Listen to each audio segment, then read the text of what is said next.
नमस्कार, मी पंजाब डक आणि मी माझ्या शेतामध्ये आणि या ठिकाणून माझ्या महाराष्ट्रातल्या शेतकऱ्याला अंदाज देणार आहे. राज्यात सांगायचं झालं तर आणखीन जवळपास 11-12 राज्यात असं विखुरलेल्या स्वरूपाचं दररोज वेगवेगळ्या भागात पाऊस पडणारच आहे, म्हणून हा अंदाज लक्षात यायचा. म्हणजे सांगायचं झालं तर पूर्व विदर्भ, पश्चिम विदर्भ, दक्षिण महाराष्ट्र, उत्तर महाराष्ट्र, कोकणपट्टी, खानदेश दररोज वेगवेगळ्या भागामध्ये पाऊस पडत जाईल म्हणून हे प्राथमिक स्वरूपाचा अंदाज घ्यायचा आहे. पण काय झालं, हे करत असताना मला उत्तर महाराष्ट्रातल्या शेतकऱ्याचे फोन आले. उत्तर महाराष्ट्रामध्ये नंदुरबार जिल्हा, धुळे जिल्हा, जळगाव जिल्हा, नाशिक, येवला, निफाड, त्याच्यानंतर संगमनेरचे काय आले, श्रीरामपूर, त्याच्यानंतर कोपरगाव, त्या भागातले बरेच फोन आले की आमच्या भागामध्ये पाऊसच नाही, तुमच्या तिकडे पडतोय, फक्त पिकांना पाहिजे तसाच पडतोय, तर मग पाऊस कधी येईल.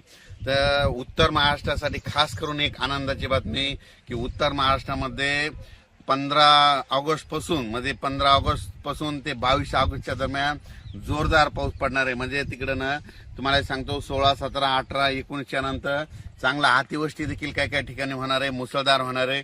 आणि त्यांचे फोन आले की आमच्या विहिरीला पाणी आलं नाही, तर ह्या पावसामध्ये तुमचा हा पाऊस निर्णायक ठरणार आहे, विहिरीला देखील तुमच्या पाणी येणार आहे, वडे नाले देखील वाहणार आहेत. म्हणून उत्तर महाराष्ट्रातल्या शेतकऱ्यांनी हा अंदाज लक्षात घ्यायचा.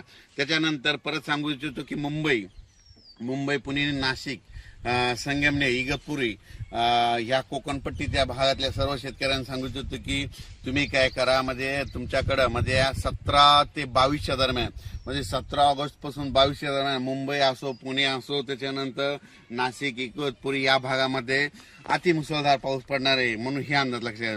मुंबईला देखील म्हणजे असा पाऊस पडेल की तिथलं काही ठिकाणचं म्हणजे पाणी साचण्याची शक्यता आहे. म्हणून हा मुंबईकरांनी खास करून हे म्हणजे 17 ते 22चा अंदाज लक्षात घ्यायचा.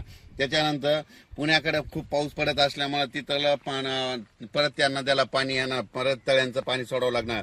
त्याच्यामुळे परत पूर परिस्थितीमध्ये सांगली, कोल्हापूरकडे तिकडे परत पूर परिस्थितीला सामोरं जावं लागणार. म्हणून तिकडे देखील नद्याला पाण्याला पूर येणार आहे. म्हणून हे अंदाज सांगली, सातारा, कोल्हापूर या शेतकऱ्यांनी लक्षात घ्यायचं.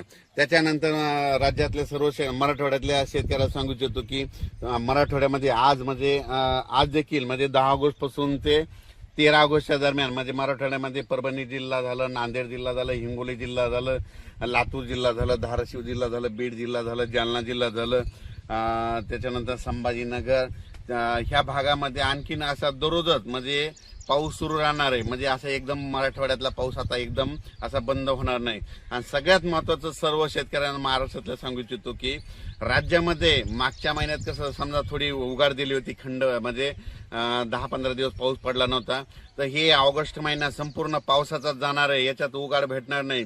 म्हणून शेतकऱ्यांनी काय करायचं, जशी वेळ भेटत तर काय होणार आहे की सकाळी 9 ते दुपारी 2च्या दरम्यानपर्यंत थोडं हवामान कोरडं राहील, ऊन पडणार आहे. तितक्यामध्ये तुम्ही काय करा, ह्या 14 तारखेपर्यंत शेतकऱ्यांनी कामं करून घ्या. कारण की 15च्या नंतर राज्यातला पाऊस वाढतच जाणार आहे. 15च्या नंतर परत सांगायचं तर पूर्व विदर्भामध्ये 16 तारखेपासून तर 22 तारखेच्या दरम्यान पूर्व विदर्भात देखील खूप मोठा पाऊस राहणार आहे. म्हणून पूर्व विदर्भातल्या 6 जिल्ह्यातल्या शेतकऱ्यांनी हा अंदाज लक्षात घ्यायचा. म्हणजे नागपूर, वर्धा, भंडारा, गोंदिया, चंद्रपूर, यवतमाळ, त्याच्यानंतर वाशिम, हिंगोली, त्याच्यानंतर बुलढाणा, अकोला, अमरावती या भागात देखील म्हणजे ह्या 16 ऑगस्ट पासून म्हणजे 15 ऑगस्ट ते 22च्या दरम्यान चांगला मोठा पाऊस पडणार आहे, वडे नाले वाहणारा पडणार आहे.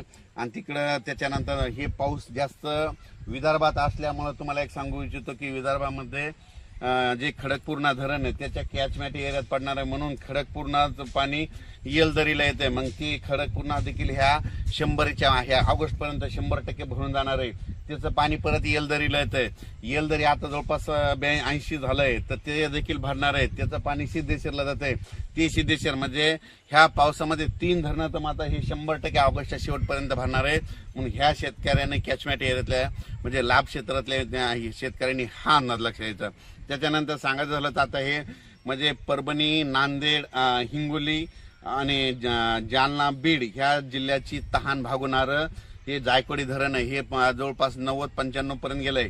आता याच्या पूर्ण होऊन परत एकदा त्या तळ्याचं पाणी सोडावं लागणार आहे. कारण की तुम्हाला सांगतो नाशिककडे देखील म्हणजे 17 ते 22च्या दरम्यान अतिमुसळधार पाऊस पडणार आहे.